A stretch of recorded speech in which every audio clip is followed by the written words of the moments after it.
Olá pessoal, tudo bem com vocês? Minhas saudações e cumprimentos a todos e a todas que estão aqui no canal. Sejam todos bem-vindos, meu nome é Lucas, sou professor de Direito Tributário e Processo Tributário aqui do canal.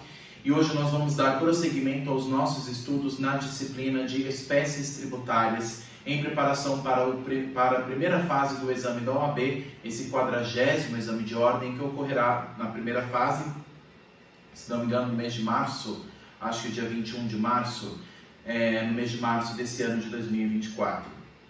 Sejam todos bem-vindos ao meu canal. Se você não é inscrito, peço que se inscreva no canal, curta o vídeo, como também os vídeos das demais aulas, compartilhe com os colegas, ative o sininho, me ajudem a fazer com que esse canal cresça e atinja o maior número possível de inscritos e assim fazendo com que o canal fique ainda mais conhecido e aí oferecendo conteúdo de direito tributário de maneira gratuita e livre para todos os estudantes de graduação e também aos candidatos do exame da OAB. Vamos lá, pessoal? Pessoal, vamos dar prosseguimento às nossas etapas de estudo das espécies tributárias. Pessoal, não sei se a minha imagem está ficando muito cortada aqui, mas o mais importante é que apareça o conteúdo aqui escrito, que vocês consigam me ouvir bem e a gente consiga explorar bem cada tema, que são os temas que mais caem em primeira fase. Nós estamos já no início de fevereiro, hoje é dia, salvo engano, dia 1º de fevereiro de 2024. Nós temos aí um mês e pouco, um mês e meio, até chegar à primeira fase desse 40º exame de ordem. Então é importante que a gente mantenha esse ritmo de estudos em preparação para estas etapas. Pessoal, além das aulas teóricas que eu estou tratando aqui no canal, eu terei outras aulas que serão as aulas práticas de estudo de questões em primeira fase. A primeira fase, como vocês sabem, não é uma fase de consulta a material, é apenas uma fase de alternativa de questões alternativas, são 80 questões, e aí você tem que escolher a alternativa correta e marcar no gabarito. Não pode consulta nenhum material, diferente do que ocorre na segunda fase. Então, o modo de preparação para a primeira fase, pessoal, não tem jeito para todo mundo vai ter que passar pela primeira fase. E claro, na segunda cada um escolhe a sua área, né? Se é tributário, administrativo, trabalhista, civil, penal. Cada um tem a sua área que vai prestar em segunda fase, mas na primeira todos vão ter que encarar o direito tributário, as 5 questões que caem em primeira fase. Lembrando que vocês vão precisar gabaritar pelo menos 40 delas para passar para a segunda fase, tudo bem? E importante lembrar também, pessoal, que aqui no canal tem aulas também práticas que eu analisei de questões dos últimos exames da OAB. Se vocês analisarem aqui no meu canal, nas playlists, lá tem as aulas não só teóricas, como também práticas para a primeira fase, com análise de questões. Então eu sugiro que vocês deem uma passadinha lá. Mas ainda vou postar também outros novos vídeos de análise de questões para a primeira fase, focado em direito tributário. E as aulas teóricas, como vocês sabem, que eu estou analisando aqui com vocês, e hoje a aula de número 9, tudo bem? Eu não sei, pessoal, se com essa luz está atrapalhando a visualização, se eu apagar a luz talvez fique um pouco melhor. Bom, eu vou ajustando aqui aos poucos e o mais importante é passar o conteúdo para vocês. Vamos continuar a nossa análise de contribuições na parte de direito tributário. Na aula passada, na aula 8, nós analisamos a respeito de 2 tipos de contribuições, a famosa CID, contribuição sobre a intervenção no domínio econômico, e nós também analisamos as contribuições profissionais que financiam sistemas de representatividade profissional. Então, as anuidades que os médicos pagam ao CRM, que os engenheiros pagam ao CREA, aos respectivos conselhos de classe, os conselhos profissionais. Mas hoje nós vamos analisar outras espécies de contribuições que são previstas, inclusive, no texto constitucional. Vamos lá. E que sempre cai uma questão em primeira fase deste tema. Uma delas, que eu até tinha comentado por cima sobre ela na aula passada, mas não custa nada reforçar, é a famosa COSIP, Contribuição sobre a Iluminação Pública, COSIP. Ela tem a sua previsão no artigo 149-A da Constituição Federal e é de competência dos municípios e também do Distrito Federal. Basicamente, pessoal, essa contribuição ela serve para financiar o sistema de iluminação pública de regiões, né, que são de acesso público geral. Então, por exemplo, a iluminação de estradas, de rodovias, iluminação de praças públicas. iluminação de lugares públicos, de prefeituras, de prédios públicos, essa iluminação geral, na verdade, essa iluminação atribuída a todos, né, para a melhor organização da cidade, para iluminar a cidade, essa iluminação geral não é financiada por taxa. Lembrando que não existe taxa de iluminação pública. O que se contribui é a COSIP, Contribuição sobre a Iluminação Pública, que é um tributo que o STF analisou e considera um tributo sui generis. Ele não é um imposto, mas também não é uma taxa. Ele tem uma característica muito específica da própria COSIP, porque ela serve justamente para financiar esse serviço universal, que a gente chama de Ulti Universi, que é a iluminação geral. Não dá para saber quem usufruiu daquele serviço ou não, quem foi beneficiado por ele ou não, diferente das taxas. Para que eu possa cobrar uma taxa, eu devo ter um serviço específico e divisível, diferente da COSIP, que é um serviço geral, Ulti Universi. Por isso que a COSIP é diferente de taxa, e por isso que, inclusive, o Supremo Tribunal Federal, numa decisão, considerou que taxa de iluminação pública é inconstitucional, porque não pode haver taxa para o pagamento de serviço público universal, apenas para serviços específicos e divisíveis. E quem cobra são os municípios ou o Distrito Federal com relação aos habitantes de seus territórios. O custeio do serviço Ulti Universi de iluminação pública, como eu falei para vocês, o serviço universal, e não é o serviço pessoal de iluminação da sua casa. A casa de cada um de nós, aí a gente paga o que a gente chama de tarifa a uma empresa privada que presta um serviço público.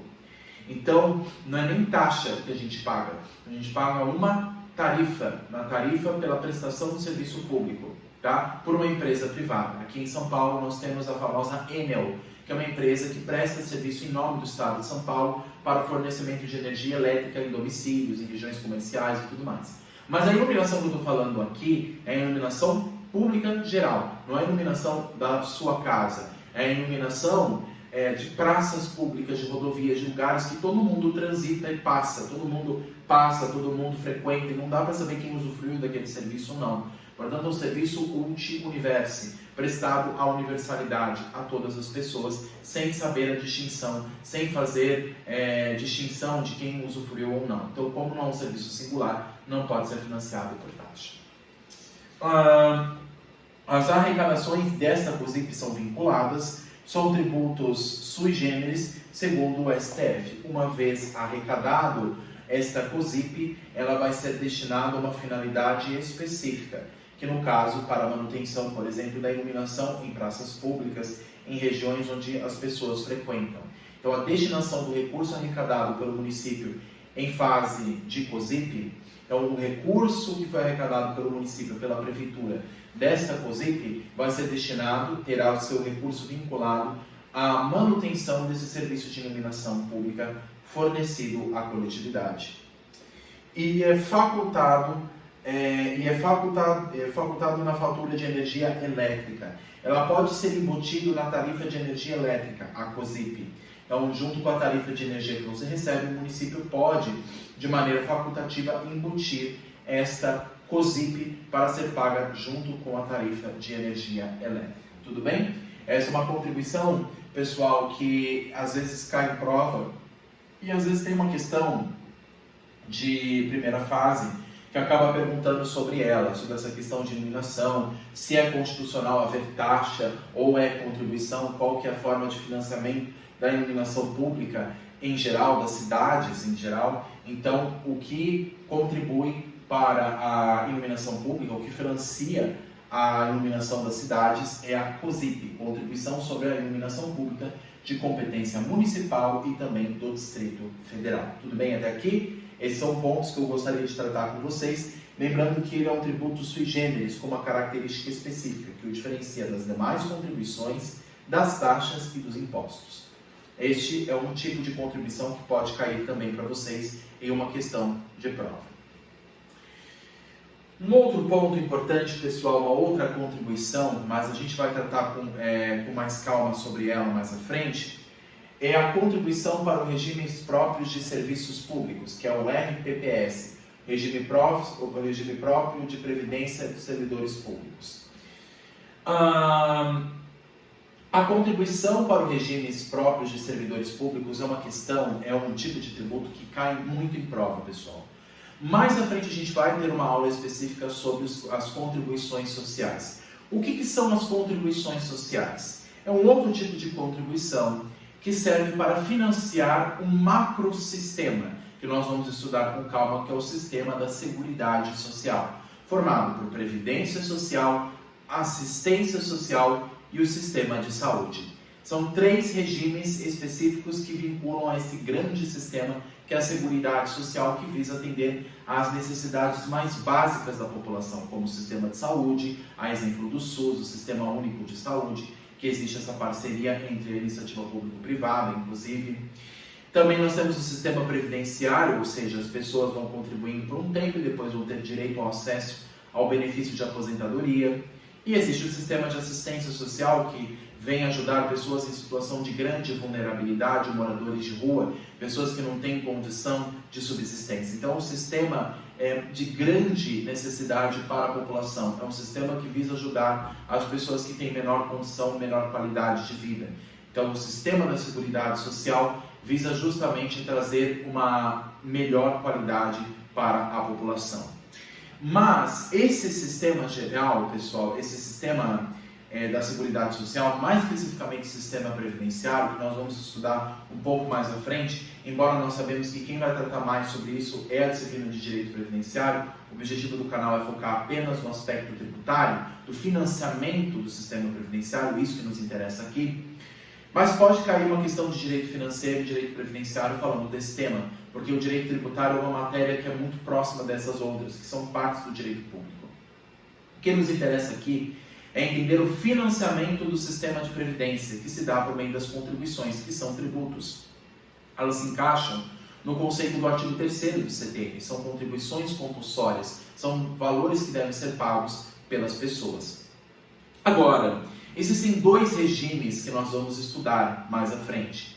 Existe o regime geral da Previdência Social, que se encaixa a maior parte dos trabalhadores, das pessoas que trabalham no país, e o regime específico e próprio, que é o regime do servidor público.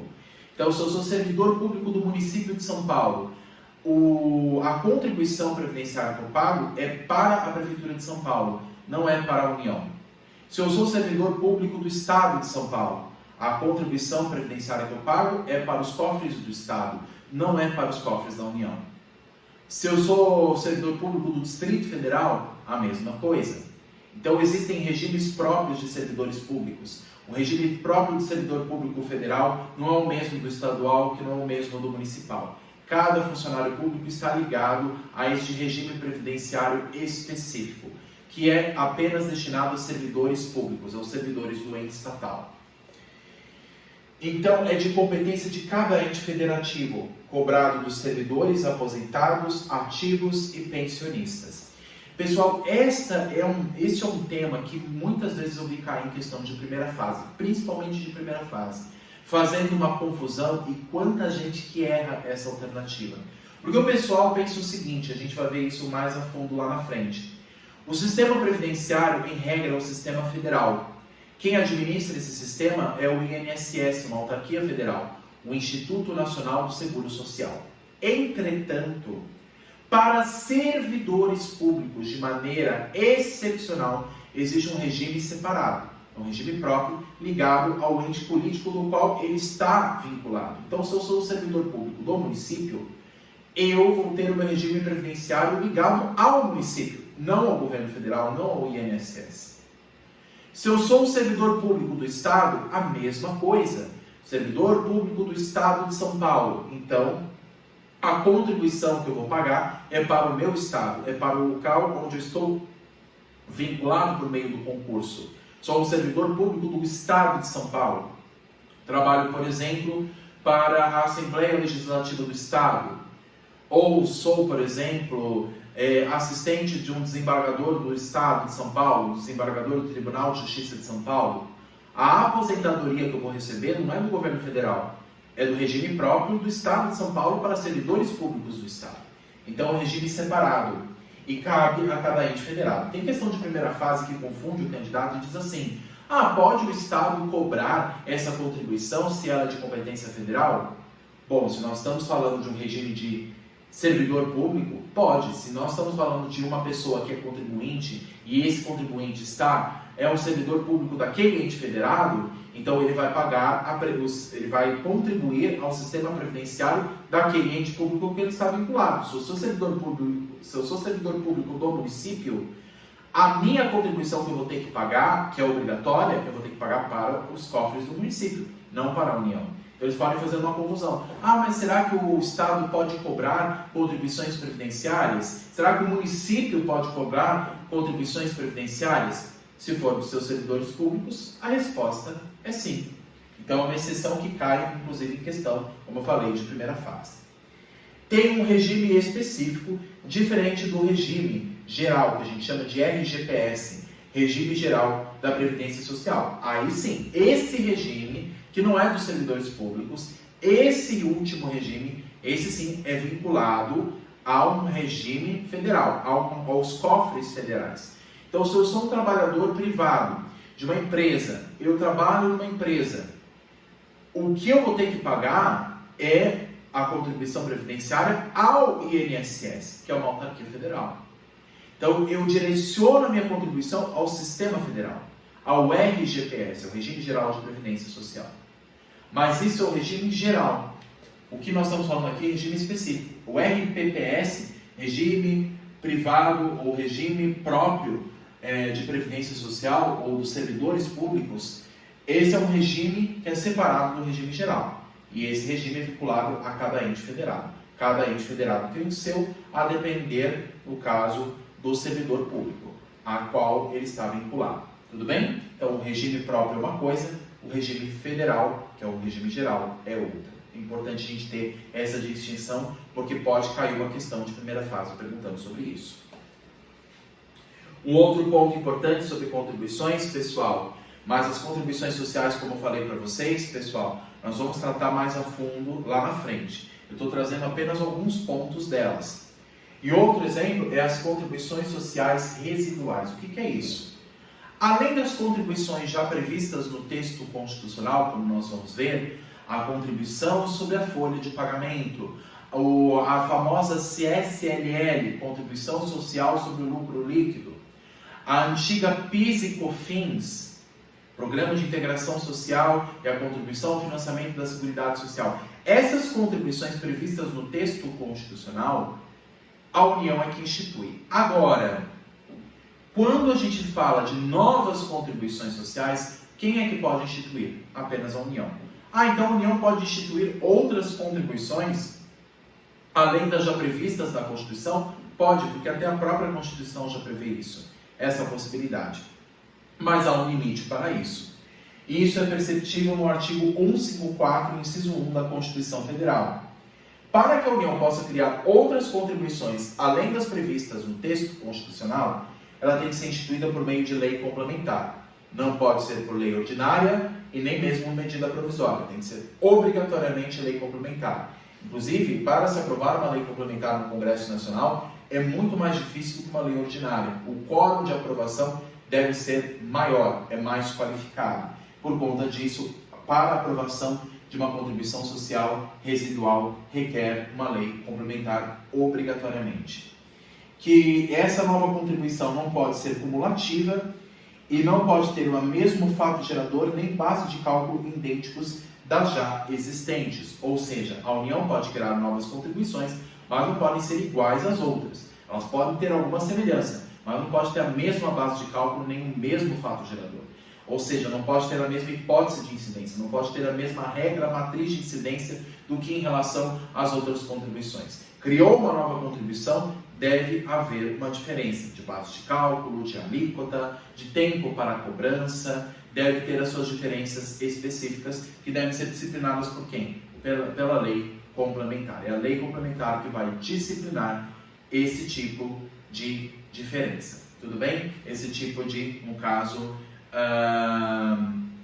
esse tipo de regra de incidência. Tudo bem? Somente por lei complementar, não pode ter caráter de cumulatividade, então essas novas contribuições não podem ser acumuladas em cada fase de produção para não gerar um valor muito excessivo a ser cobrado do contribuinte e não pode ter o mesmo cálculo, a base de cálculo das contribuições que já existem.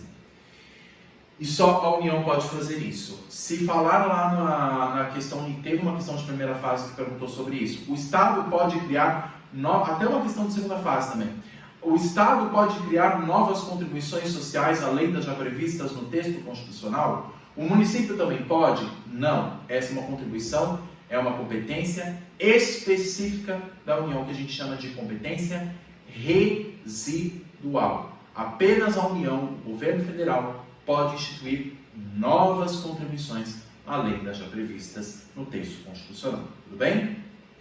Esse é um outro exemplo de contribuição que é importante lembrar. Por fim, tem uma contribuição específica que não é muito conhecida, embora tenha alguns aqui que são da área de direito previdenciário e já devem ter ouvido falar sobre ela, que é o salário educação. Esse é um exemplo, pessoal, de uma contribuição ao sistema geral, né? No caso, ao sistema geral social, né? Agora, ela está prevista no artigo 212 da Constituição.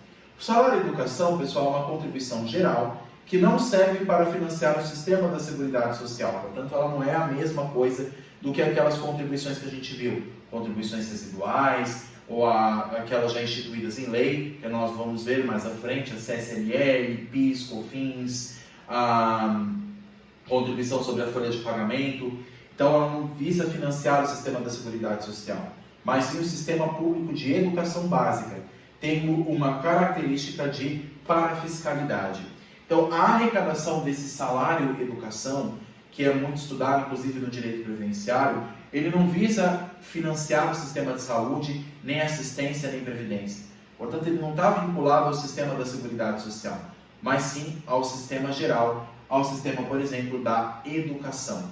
O sistema educacional também é um sistema social, ele não faz parte da Seguridade Social, mas ele é um sistema social no sentido lato sensu, ou seja, o Estado também presta serviços de educação para a coletividade. E esse serviço de educação é financiado, além dos impostos, né, que nós pagamos e que são direcionados aos cofres públicos para financiar, por exemplo, a educação, também o salário educação é uma contribuição parafiscal, que tenha como finalidade específica financiar o sistema de educação pública, o sistema de educação pública e básica, o ensino fundamental, o ensino médio das escolas públicas no país, tudo bem? Tendo como base o artigo 212 da Constituição, vale a pena dar uma lida nesse artigo para conferir as características do salário educação.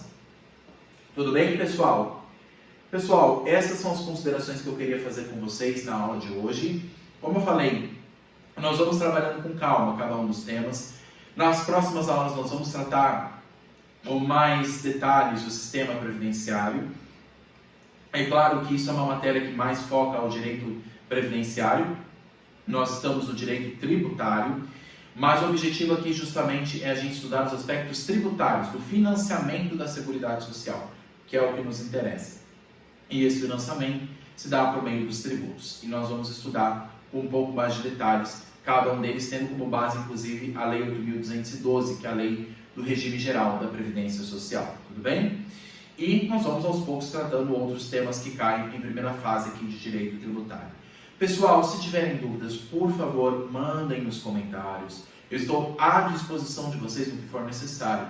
Se quiserem os slides dessa aula e das aulas anteriores, pode me passar uma mensagem que eu vou respondendo vocês. E passem aqui nos comentários do e-mail de vocês que eu compartilho o material não só dessa aula, mas das aulas que nós já tivemos aqui, tudo bem? Se tiverem dúvidas das aulas anteriores, pode encaminhar para mim também. E o meu objetivo, pessoal, aqui no canal é ajudar você a entender os temas necessários para a primeira fase do exame de ordem da OAB, desse 40º exame de ordem que ocorrerá a primeira fase em março desse ano de 2024, tudo bem?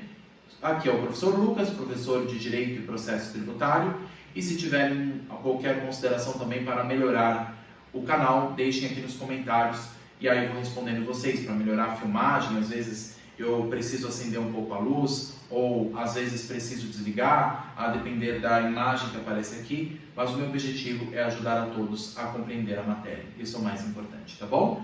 Bons estudos, pessoal, e até a próxima. Tchau, tchau!